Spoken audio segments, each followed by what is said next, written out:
اے دا اللہ پیغمبر ولی دیسی تاسو ولی دا کارو کوئی لعله یخفف عنهما ما لم ییبسا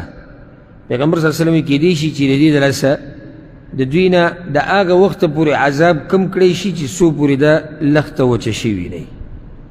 دا حدیث امام بخاری راوڑے امام مسلم راوڑے او بدی که دیری زیادی مسئلی جی دیری زیادی یو مسئلہ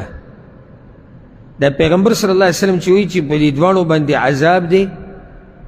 او عذاب سدی سی بغٹ کار کی ندے وما يعذبان في كبير دلی سمانا یو وضاحت دا دے مانے دا دا چی دوی پا دیسی کار کی اللہ رانی ولی دی چی ستاسو پنیز غٹ ندے یعنی نور خدا گناہ غٹ دا خستاسو پنیز غٹ ندا یعنی کلا دی مسلمانانو تا